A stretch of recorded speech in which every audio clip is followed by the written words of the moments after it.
Hello everyone and welcome to the CodeMC server. My name is Rob, and if you've been following my adventures over the last few weeks, you'll know what this is all about.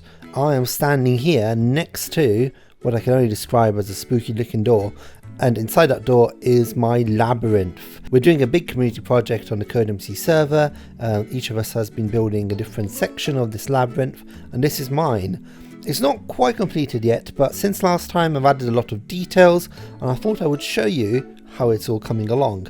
But to do that, I thought I'd do something special. Because I got quite a nice big computer, I thought I'd try to use some shaders to make this look even more realistic. So without any further ado, let's transform into this. Wow, this looks so good. I wish I could use this all the time, but unfortunately it does come with a bit of lag. So anyway, let's go inside the maze. I'm not going to show you everything, I just want to show you the decorations I've put up, just to give it a bit more atmosphere, but just want to give you a bit of an impression of what this maze will look like once it is finished. Yeah, so this is this column puzzle room. I like the shaders, it makes it look so cool. Have a look at that. Impressive. Yeah, you know, like just this kind of room here just adds a bit more atmosphere to the whole thing, because really I've only used 2-3 blocks for the colour palette, so it's nice to throw in a dash of different things. Anyway, this is the central room. Look how nice it looks.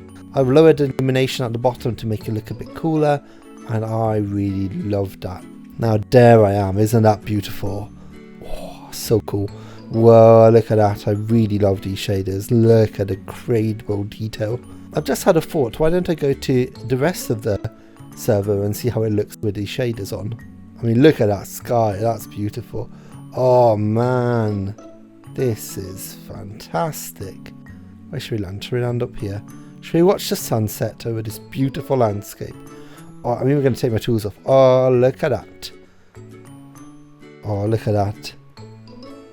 Unfortunately, it's not rendered that far behind it, so you can't really see it in its landscape, but I mean, that looks beautiful. Let's get a selfie. Look at that, isn't that incredible? Ah, okay, I officially need a new computer just so I can play like this all the time. But unfortunately, I think I need to go back to my usual render settings. It's just not the same. It's just not the same. Oh well, we've got a lot to do today, so we might as well get started.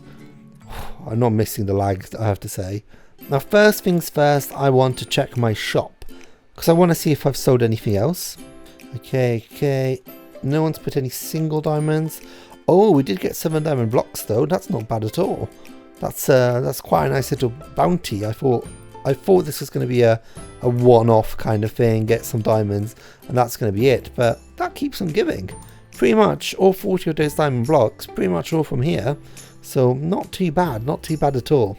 Now, although my shop is doing pretty well all considered, I thought it was probably time to get myself a new shop. And throughout the last few weeks, I've noticed that although there's a lot of shops around the shopping district and a lot of stuff being sold, there is some gaps in the market. There's a few things that are not being sold. Stuff like sand and gravel, some more specialist items. And I think if I made like a bits and bobs kinds of shop, then maybe that will be a good investment, I think. Yes, I think that we can fit a nice little shop right here.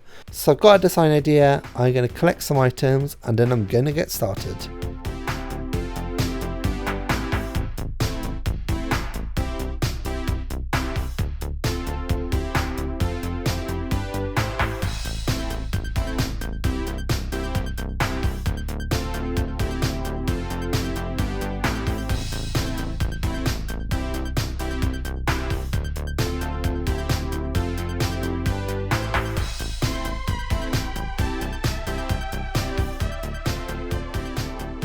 So there you have it, there's my new shop.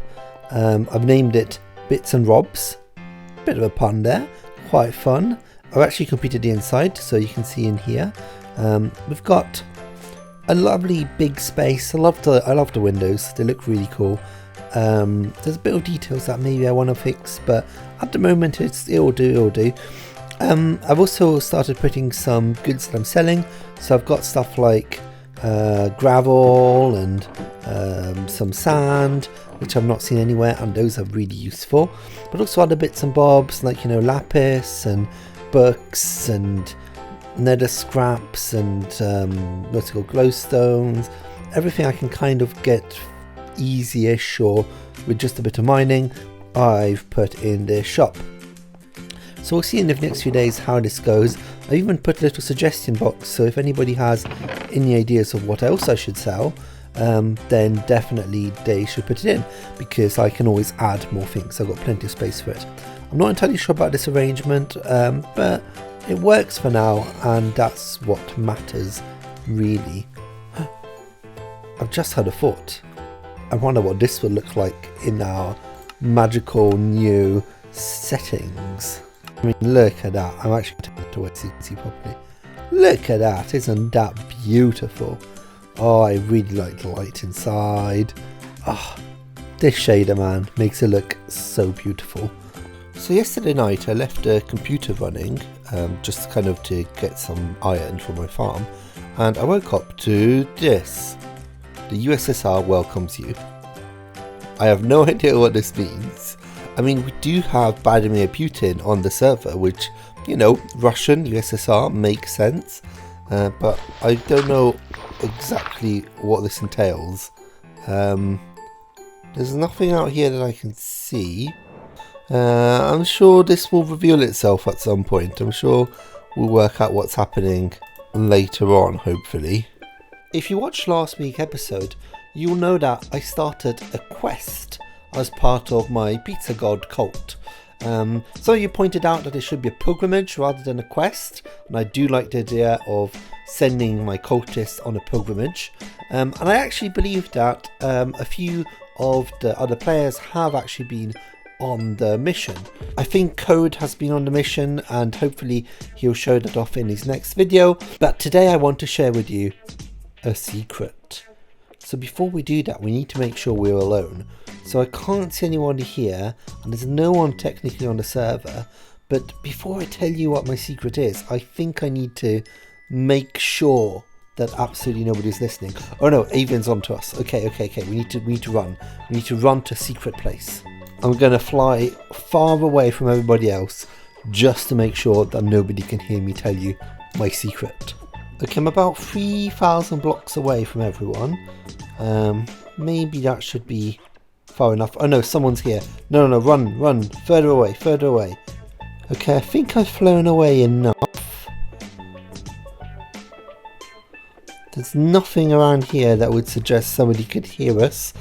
But just to be sure, let's go down here. And I'll tell you what, let's even go further down. Okay, I'm all the way down here to bedrock. But I need you to come closer. Even closer. Okay, are you ready for my secret? I can't actually talk to the pizza gods. That's right, I made them up. They're not a thing. There is no pizza god. It's all a big lie. I don't know where it came from. It just happened. I was just talking to the guys and I wanted to look cool. So I told them there's a god that gives pizza. And I'm a bit stuck. I don't know what to do. Yeah, so I've told them there's another 3 missions that they need to go on before the big surprise. But I don't actually know what the big surprise is. So this is where I need you. I need you to tell me what we could do as a big surprise for the other guys. And it can be anything, you know. It could be a big feast that the pizza gods have made for them, or it could be death. You know, that's a big cult thing, isn't it? Like big communal sacrifice. So if you have any idea of what I should lead these cultists to, let me know in the comments below, and I'll pick the best ideas and I'll try to incorporate them into the grand plan. But important, do not tell any of the other players. Do not tell them, please. They can't know I'm a scam. They trust me. My cultists trust me. Yeah, that's my little secret. I'm just gonna fly all 9,000 blocks back. I've been working on the connection between Vladimir's insane redstone thing up there and my mad labyrinth, and this is what I've got. Unfortunately, his exit is quite far from my entrance, so I've had to make this a passage there, but I'm thinking it looks a bit like a, you know, like a big archaeological excavation, like a big cave that people have dug out in order to get to the beginning, something like that. And there you go, that's the entrance to our labyrinth. So at the moment I've got this way in, but I'm, oh, there you go, Avian, hello. Alright, that's a casual Avian dropping by. The other thing I need to work out is this system here where I put in the key, and that key will trigger this door to get in. And this system will allow people to access the maze again without having to go through all the other 3 mazes. But you can only do it once you've actually got to this point. Once you've done all the other mazes, you'll get a key to do it. But that's pretty much it, and then the labyrinth is ready. And I know as a fact Badimir's finished his. I don't know if Code's finished his, but it's definitely a good step ahead. And also Avian's been working a lot at hers, so it looks like we're close to being done. So this is the system. Once you finish Badimir's level, you'll come down here and you can press that button and you'll get this, a level 4 key. And then you can put this key, there's going to be an ender chest here where you can put the key and save it for later. The next time you want to play this level, what you do is you come down a set of stairs here and you come up to here, place your key into this hopper, and the doors will open. So you need that key to get in, and then eventually the key will come out of here and you can put it back into an ender chest, which will save it for later. So that's the system, and I'm quite happy how it works. It's a bit slow, but it works, and that's the important thing. Hopefully next episode everyone will have finished and we can actually give this a go. Now, something else I wanted to chat to you about today is bases. So as you know, this is my little starter base, the little abandoned church, and it's really nice and it works quite well for what I want to do. But in these big multiplayer servers, usually tradition dictates that you build an enormous base, and that's kind of what you spend the entire season working for. The problem is I've joined the server fairly late, and we are planning to migrate to 1.17 when 1.17 comes along. So really, I don't know if it's worth building an enormous base if I'm just going to use it for a few days before we migrate. But the problem is that could also take 6 months, so I have plenty of time to work on a base. I've been thinking that the way I'm going to approach this is step by step. I'm going to initially work on a sorting system, an enormous sorting system, because I'm starting to get a bit of a chess monster. Once we've got the labyrinth done, therefore, I plan to create a sorting system somewhere up here in the sky. It's going to be an enormous sorting system. It's going to do not every item, but most of the items. And the important thing is that this could become a big base if I had the time and I wanted to. So yes, the plan is to move out of our little church sooner rather than later, but it may not be as majestic as, you know, Code's build or Badimir's build, because I just don't think I have the time before the big migration. And with that, I think it's the end of this week's episode.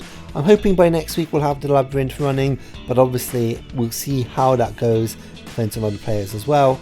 If you've enjoyed this video, please remember to subscribe. It helps me so much, and we're slowly building a little community of Code MCers, and it's really nice to be able to interact with people and chat with them and get your ideas of what I could do next. So if you've got any ideas, please feel free to comment them. So thank you very much for watching. Until next time,